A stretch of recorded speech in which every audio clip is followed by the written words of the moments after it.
네, 이제 우리 같이 말씀 나누겠습니다. 오늘은 시편 90편 말씀 우리가 함께 읽고 이제 묵상합니다. 시편 90편부터는 제4권입니다. 시편이 5권까지로 이렇게 분류가 되어 있는데 제4권 시작입니다. 3권까지는 주로 다윗과 분열왕국 시대를 배경으로 하는 그런 시들이었습니다. 그 내용을 보면 결국에 가서는 하나님과의 언약을 제대로 지키지 못한 그런 왕의 모습, 그리고 이스라엘 백성들의 모습을 보여줍니다. 왕의 덕목은 공평과 정의가 그 다스림 가운데 나타나야 되는데, 결국 하나님과의 율법을 저버림으로써 불순종의 결과들을 맞이하게 된 겁니다. 어제 월요일 본문에 있는 그 89편이 제3권의 마지막 시편인데, 그 시편을 보면 하나님이 다윗과의 언약을 파기하신 듯한 그런 장면이 상징적으로 묘사되고 있습니다. 제3권 마지막 시편은 이스라엘의 비참한 결과를 보여주면서 이제 3권이 끝납니다. 3권까지 보면 좀 어둡죠. 그런데 제4권은 1에서 3권에서의 그 전개와는 좀 대조적인 이야기들이 나옵니다. 3권까지의 내용에서 주로 나왔던 다윗과 왕들의 실패, 고난과는 대조되는 참된 왕이신 하나님에 대한 찬양이 주로 나옵니다. 인간 왕의 나라가 실패와 패전이었기 때문에 결국에는 여호와 하나님께서 통치하신다, 이 소망 외에는 없다는 것이죠. 그렇게 여호와의 왕되심, 이것이 계속 강조되어서 나오는 것이 제4권입니다. 그런데 그 주제를, 여호와 왕되심의 주제를 모세시대, 즉 출애굽 이후에 광야와 가나안 땅을 배경으로 해서 노래합니다. 오늘 우리가 보는 시편 90편을 보시면 표제어가 하나님의 사람 모세의 기도, 이렇게 되어 있습니다.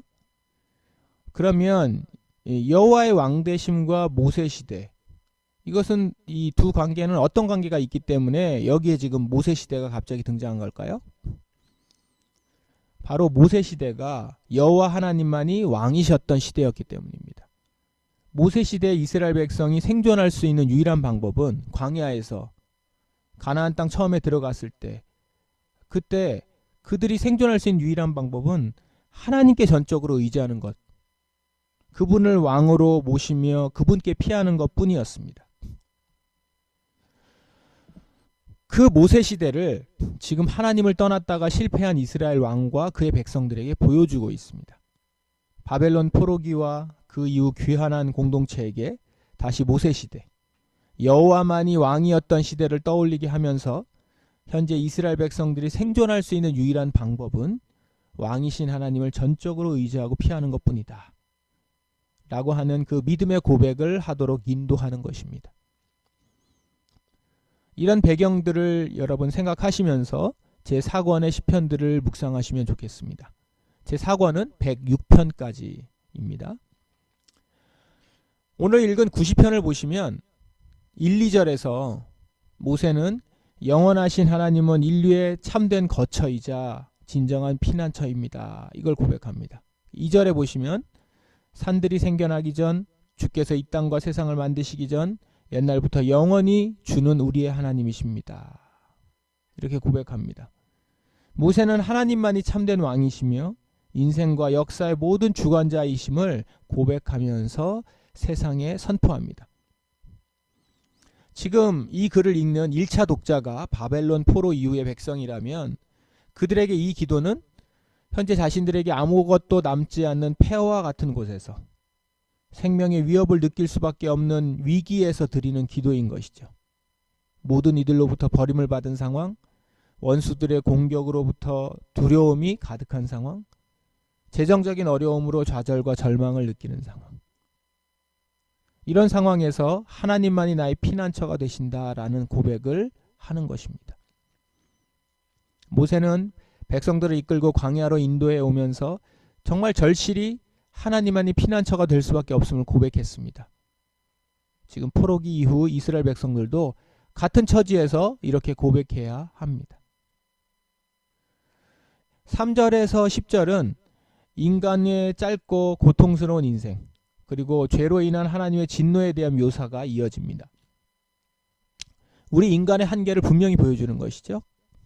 4절 보시면 주가 보시기에는 천년도 지나간 어제와 같고 긴 세월도 밤중에 1시간과 같습니다. 10절 보십시오. 우리의 수명은 70년, 힘이 있으면 80년이지만 인생은 고생과 슬픔으로 가득 차 있습니다. 날아가듯 인생은 빨리 지나갑니다. 인생도 더덥고 또 빠르게 지나가는데 그 짧은 기간 하나님의 진노를 사는 어리석은 사람들이 자신들이었다라는 것을 회개하면서 고백하는 것입니다. 그리고 마지막 11절부터 이제 17절은 하나님의 긍휼과 은혜, 인생의 회복과 축복을 간구하는 기도를 합니다. 모세는 인생의 한계를 깨달으면서 지혜롭게 살아가기 위한 마음을 하나님께 구하죠. 12절이 그 기도입니다. 우리의 인생이 얼마나 짧은지 깨닫게 해주소서. 그러면 우리의 마음이 지혜로워질 것입니다.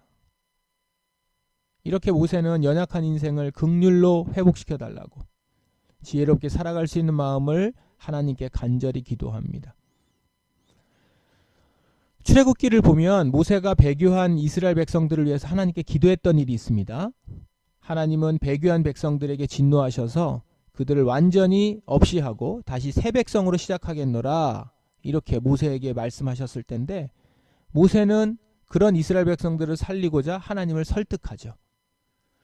그때 반복적으로 간청했던 말이 있는데 바로 이겁니다. 돌아와 주십시오. 개역개정에는 돌이켜 주십시오 라고 하는데 그 말을 계속합니다. 그런데 오늘 13절 보십시오. 여호와여 돌아오십시오. 언제까지 멀리 계실 것입니까? 주의 종들을 불쌍히 여겨주소서. 이렇게 기도하죠. 지금 오늘 모세는 그때처럼 똑같이 기도하고 있는 것입니다. 출애굽 백성들을 놓고 기도했던 모세가 지금 다시 망한 왕국의 백성들을 위해서 하나님께 기도하고 있는 것이죠. 다시 돌아오셔서 우리를 다스려 주십시오. 그런데 그 기도는 단지 용서해 달라는 기도가 아니라 정말 다시 잘 사는 길로 들어서도록 간구하죠. 그래서 마지막 17절 보시면 주 우리 하나님의 은혜가 우리와 함께 하셔서 우리가 하는 일이 잘 되게 해주소서. 우리가 하는 일이 잘 되게 해주소서. 주님의 은혜만이 우리를 잘 되게 해주시는 길임을 정말 간절히 믿고 붙드는 것이죠. 이렇게 시편 90편은 영원부터 영원까지 계신 하나님만이 모든 인생의 참된 거처이자 피난처임을 고백합니다. 인간의 삶은 죄로 인해 고통과 슬픔, 빠른 수명과 허무함에 갇혀 있으며 하나님의 빛 앞에 모든 죄가 드러난다고 인식하고 있고요. 이러한 연약한 인생을 긍휼로 회복시켜 달라고 지혜롭게 살아갈 수 있는 마음을 하나님께 간절히 기도합니다. 자, 시편 90편 오늘 우리가 잠깐 보고 여러분들도 짧게 묵상을 했는데요. 어떻습니까?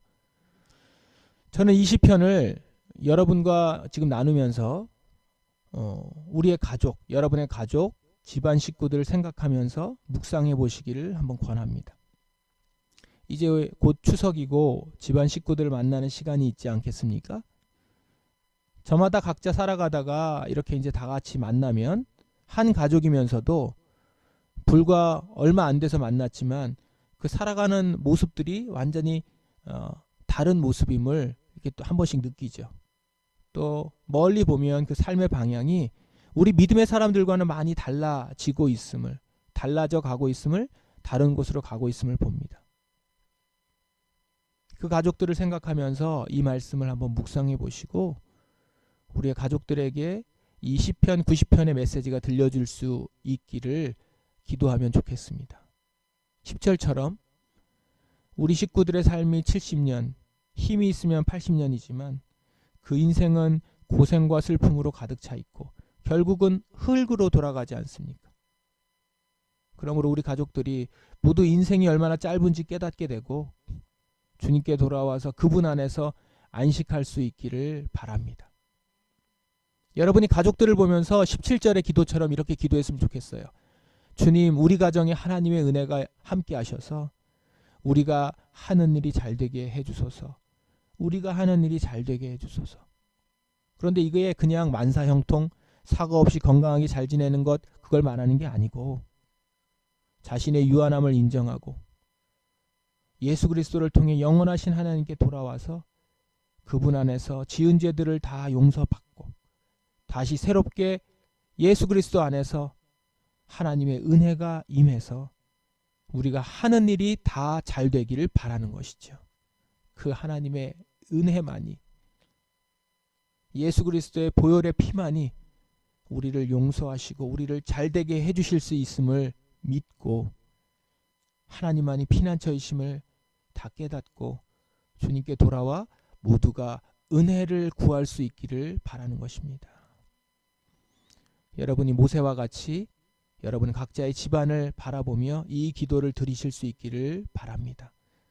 주님이 그렇게 기도하는 여러분의 기도를 들어주시기를 간절히 축원합니다. 기도하시겠습니다. 이 시간 말씀을 의지하면서 기도하십시다. 주님, 우리의 가정에 하나님의 은혜가 임하셔서 우리가 하는 모든 일이 잘되게 해주소서. 우리가 하는 일이 잘되게 해주소서. 우리의 가족들이 인생의 짧음을 깨닫고 자신의 분노를 그리고 주님 앞에 지었던 죄를 주님께서만 해결해 주실 줄을 알고 그 앞으로 돌아올 수 있는 은혜를 허락하소서. 이렇게 다 같이 기도하시겠습니다. 기도하십시다.